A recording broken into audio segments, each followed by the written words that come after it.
I'm a 55-year-old rancher from Texas, and I've got a story that'll make your blood boil and your heart cheer. It's about justice, the kind that comes when you've been pushed too far and decide to push back, hard. Picture my ranch, 50 acres of rolling plains, kissed by dawn's orange glow, where my rooster Colonel Sanders belts out his morning hymn. It's my slice of freedom, or it was until the HOA, led by a tyrant named Karen, decided to cage it with a fence I never approved. This isn't just about land, it's about fighting for what's yours against petty bureaucrats who think they own you. So, grab a coffee and settle in, because I'm about to tell you how I turned their game upside down. It started on a crisp morning, the kind where the air's so fresh it feels like a gift. I yanked on my boots, ready to haul feed for my mares, Betsy and Junebug, when I stepped outside and froze. A fence, steel and wire, mean as a prison wall, snaked around my ranch, gleaming like it was mocking me. At the entrance stood a gate, a high-tech beast with a blinking keycard reader and a sign, "Show a security gate. Keycard required." Keycard, I'm a rancher, not a spy. My truck was loaded, but that gate wasn't budging. I gave it a shove locked tight. A kick earned me a sore toe and a bruised pride. This was my land paid for with years of sweat, and now I was trapped like a steer at auction. I rummaged my glove box, nothing but old gum and a faded receipt. The gate's call button smirked at me, so I jabbed it. "Please enter your access code," chirped a robotic voice smug as a used car salesman. I tried 1 2 3 4, then 000, like a kid guessing a lock. Nothing. I circled the fence, hunting a weak spot, but it was built like a tank. Climbing wasn't an option. My knee's been ornery since I turned 50. Fury rising, I called Tom, my real estate agent pal who knows land like I know horses. "Tom, you seen this? The HOA's fenced me in!" There's a gate with a key card, and I'm fresh out of gadgets. Tom's laugh crackled through the line. "Oh, I heard. Karen's been yapping about security for months, but get this, that gate's on a separate parcel. Not land. Old man Jenkins owned it before he passed. His kids are settling the estate, and I'd bet there's no legal tie-in." My pulse quickened. "You're saying if I buy that land, I'd own the gate?" "Bingo," Tom said. "No easement, no A rights. You'd call the shots." Hope flickered, but I needed to be sure. I dialed Mike, my lawyer buddy, who's fished more bass with me than legal briefs. "Mike, if I buy that parcel and there's no easement, can I tell the HOA to shove it?" Mike slurped his coffee. "In Texas, no recorded easement means you're king. You can nix any handshake deals Jenkins had. Just watch for necessity claims. Courts get fussy if there's no other access." "But there's that dirt road out back," I said. "Then you're golden," Mike replied. "Check the deed and you're clear." I hung up, mind racing. Karen, the HOA's self-appointed dictator, had been a splinter in my soul since I moved here. To understand why I was ready to go to war. You've got to hear about the years she made my life hell. Years that turned this fence into the last straw.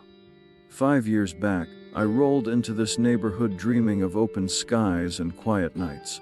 It's a mix of ranches and homes, close enough for town runs, far enough for peace, or so I thought. Karen hit me like a sandstorm. She wasn't just HOA president, she was a one-woman inquisition, wielding a rule book thicker than a Bible and twice as vengeful. If petty was a sport, she'd be a Hall of Famer. First came the barn fight. I'd painted it red. Because barns are red, it's practically law. Karen disagreed. 3 weeks in, she marched up, heels clicking like a firing squad, and slapped me with a letter. "Red violates standards. Paint it beige or face $500. I laughed, thinking it was a joke. It wasn't. Fines hit $100 a day. I held out a week, stubborn as a mule, but paid up and painted it beige. Jack 0, Karen 1.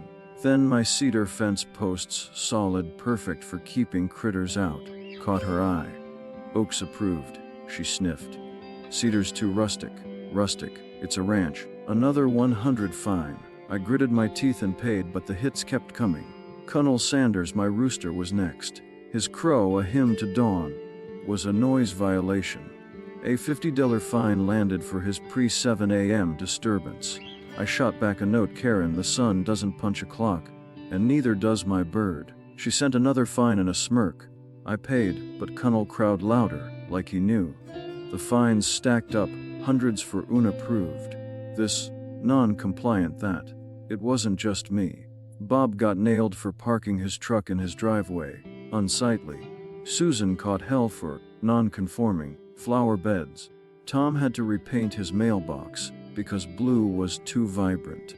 Karen's bylaws were a noose, tightening with every blade of grass she measured with a damn ruler. I'd seen her do it, fining folks for lawns past 3 inches. Security. That fence was her latest power grab, and it lit a fire in me that wouldn't quit. Tom, I called, buy that parcel.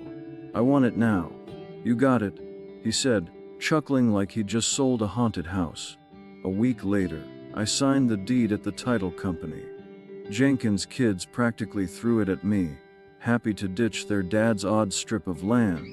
I handed over cash. Ranching's been good to me, and drove home, heart pounding.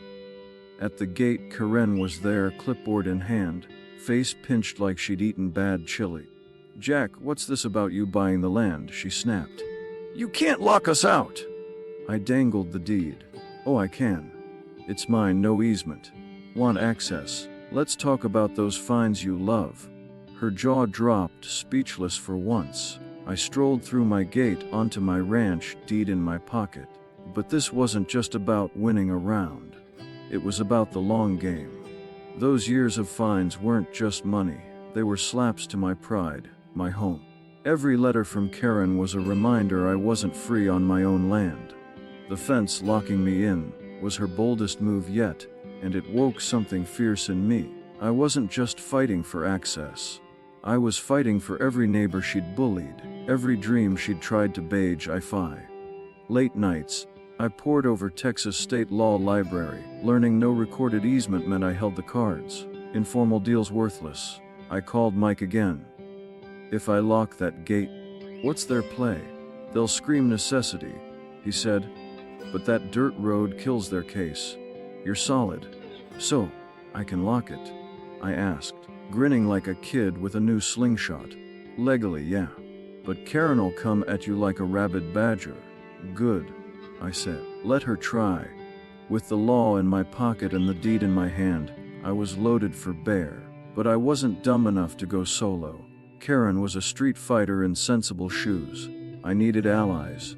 Lucky for me, I wasn't the only one fed up with her nonsense. Bob hated her guts after the truck fiasco. Susan was over the flower bed lectures. Even Tom, Mr. Play It Safe, was nursing a grudge over his mailbox. I threw a barbecue, ribs, beans, beer, the works. As the sun sank and the cicadas sang, I laid out my scheme. Folks, I've got the deed to that gate land, I said, waving the paper like a battle flag. No easement, no HOA rights. I lock it, and Karen's stuck eating her own rules. Bob nearly spat his beer. You're nuts, Jack. She'll lose her mind. That's the point. I shot back. We've taken her crap long enough. Together we can break her grip, for all of us. Susan nodded. I'm in. I'm sick of her fines. Tom frowned. Legal side's tight. Mike says yes. I assured him. If she wants a fight, I'll give her one. By night's end we were a posse, Bob, Susan, Tom, and me, united under Operation Gatekeeper. We toasted with clinking bottles, sealing our rebellion in hops and barbecue sauce. That night, I lay awake, chuckling at the ceiling. Karen had no clue what was coming. She'd bullied us for years, but the worm was turning. This wasn't just about my ranch anymore. It was about toppling her beige empire. As I drifted off, I pictured that locked gate in Karen's face when she realized she'd finally met her match. It was time to show Karen who really owned that gate. I'd had enough of her petty tyranny. Fines for my red barn, my cedar posts, my rooster's crow. And that fence locking me in was the final insult. Owning the gate's land gave me power, and I wasn't about to waste it. This wasn't just revenge. It was justice for every rule she'd shoved down our throats. I drove to the hardware store, my truck rattling like a tin can in a windstorm. and hunted for a lock to match my mood. The clerk, Hank, raised an eyebrow when I asked for his toughest. "What are you securing, a bank vault?" "My freedom," I said, half smiling. I walked out with a beast, industrial grade, unpickable, with one key I hung around my neck like a badge. Back home I swapped the OA's key card system for my lock, the click echoing like a gavel in my favor. Then I waited, sipping coffee on my porch, Colonel Sanders strutting nearby. Chaos hit by noon. A delivery truck honk, driver yelling, "Open the gate." I got feed for Bob. I called back, "New rules. Talk to the AOA." He cursed and peeled out. Susan, my pie-baking ally, rolled up next, groceries wilting in her van. Jack, my keycard's dead! "No cards now," I said, strolling over. "Gate's mine." "You're good, though." I let her through. She was Team Jack, but locked it tight after. Then came Karen screeching up in her SUV, swiping her VIP key card like it was a magic wand. Nothing. She tried again, face curdling. Spotting me twirling my key, she stormed over. "Jack, what is this?" Open the gate now. You're sabotaging us. I held up the deed, slow and deliberate. Sabotage. Just using my land, Karen. No easement, per find law. You fenced my ranch without asking. Outrageous, she spat. "I'll sue. I'll have you arrested." "Can and did," I said, calm as a still pond. "Unless you're paying tolls, maybe rethink those fines." Her keycard dangled, useless as her bluster. She swiped it once more, pure comedy, and I stifled a laugh. By dusk, the neighborhood was a mess. Trucks backed up, Bob's feed delayed, Susan's ice cream a puddle. Some neighbors, like Carl, Karen's khaki-clad fan, griped, "Jack, this is selfish." I shot back, "Tell your president to check her deeds." Others cheered. Bob slipped me a grin. Susan whispered, "Stick it to her." But the weight hit me that night. Carl's glares, stranded kids, spoiled groceries. I wasn't out to hurt folks, just Karen's ego. Still, every fine she'd slapped on me, $100 for posts, a $50 for Colonel Sanders, steeled my spine. This was war. Karen didn't wait long to hit back.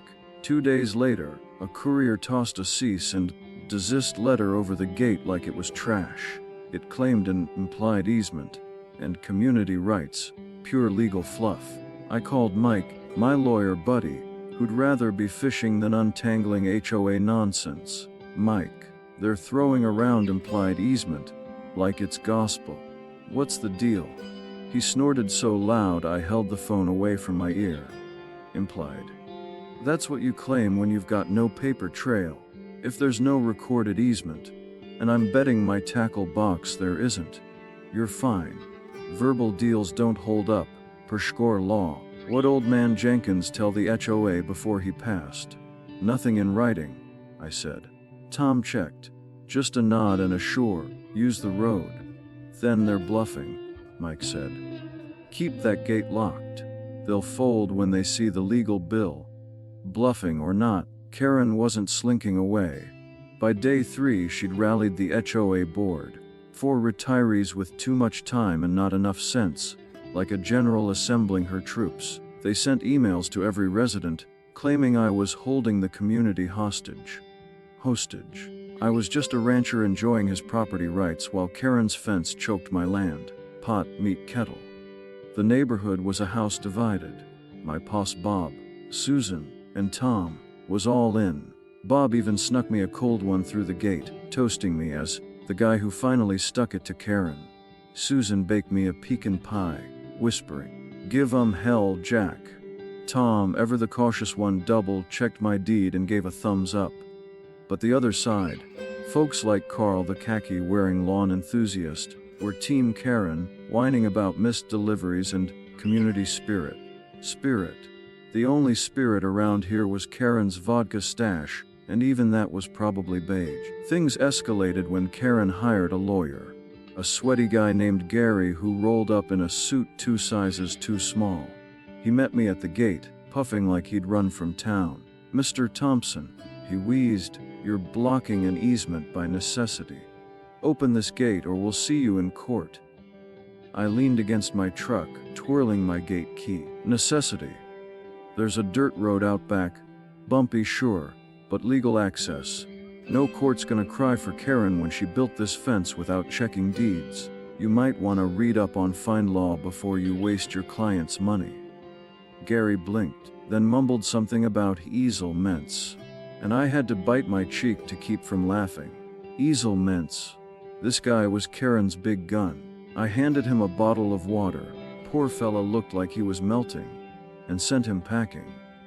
Tell Karen I'm open to chat, but the gate stays locked till she drops her fines and loosens that rule book. That night I laid out my demands: no more fines for my barn, my rooster, or my fence posts.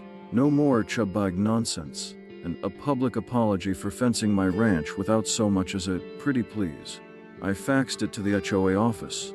Yes, they still use fax machines because apparently it's 1995 in Karen's world, and sat back to watch the fireworks.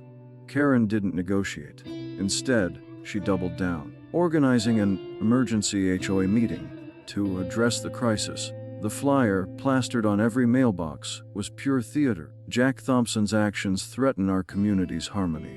Vote to enforce compliance. Compliance sounded like something you'd hear in a sci-fi flick before the robots take over. I wasn't about to let her steamroll me in a room full of her cronies. So I called Mike. They're holding a kangaroo court. You in for you? He groaned. Fine. But you're buying the beers after. The meeting was set for Friday night in the community center, a sterile box that smelled like mothballs and regret. I spent the day prepping, polishing my boots and practicing my smirk. This wasn't just about the gate anymore. It was about every fine, every letter, every time Karen measured my grass with a ruler. I wasn't just fighting for my ranch, I was swinging for every neighbor who'd ever choked on her bylaws. Friday evening, I rolled up with Mike, deed in one hand, coffee in the other. The parking lot was packed, folks spilling out like they'd come for a county fair. Bob gave me a nod from the crowd, Susan flashed a grin, and Tom whispered, "Don't punch anyone." "No promises, Tom." Inside, Karen held court at a folding table, her board flanking her like a beige Secret Service. The room buzzed.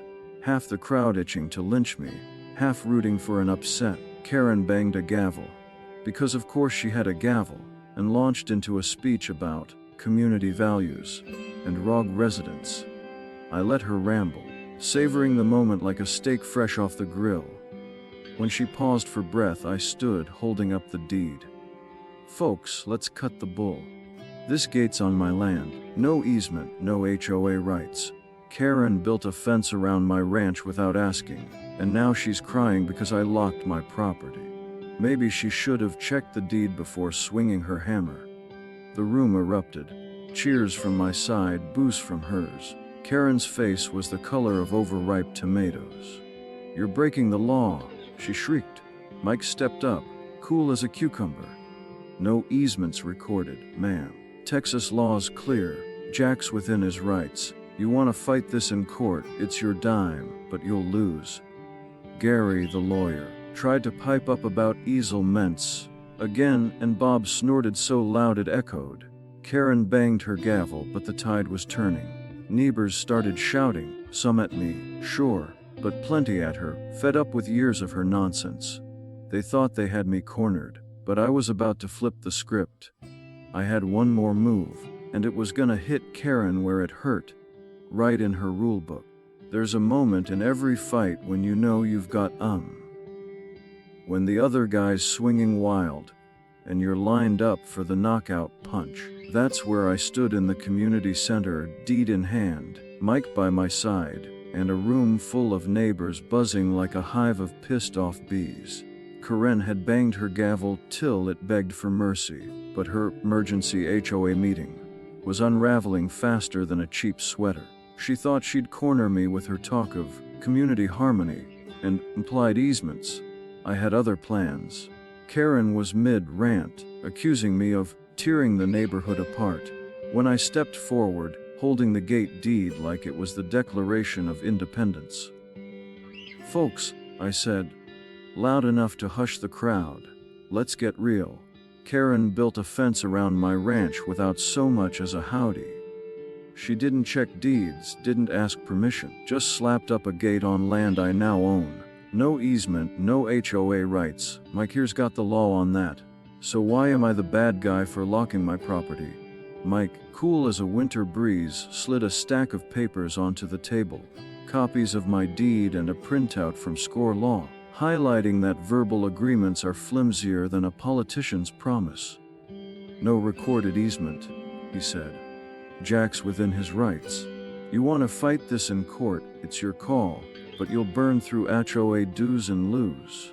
The room went quiet, except for Bob's not so subtle chuckle from the back. Karen's face was a masterpiece, red as my old barn, eyes bulging like a spooked calf. Her lawyer, Gary, tried to mumble something about easements, but a glare from Mike shut him up. Poor Gary looked like he'd rather be wrestling rattlesnakes than defending Karen's nonsense. Then Susan stood up, all 5 feet of her radiating pie, baking fury. Karen, you fined me for my marigolds. Marigolds. Because they weren't approved. Jack's right. You've been bullying us for years. Maybe it's time we talk about your rules. That lit the fuse. Bob jumped in, griping about his truck parking fine. Tom, usually Mr. Play, it's safe, admitted Karen made him repaint his mailbox twice. Even Carl, cocky Carl, Karen's biggest fan, muttered about a 75 hit for a non-compliant birdhouse. The crowd turned, not on me but on her. Karen's gavel was useless against the tide of neighbors airing their grudges like laundry on a clothesline. She tried to rally, banging away and shouting about Forder. But it was like herding cats in a thunderstorm. Finally, one of the board members, an old guy named Ed who'd been napping through most of it, cleared his throat.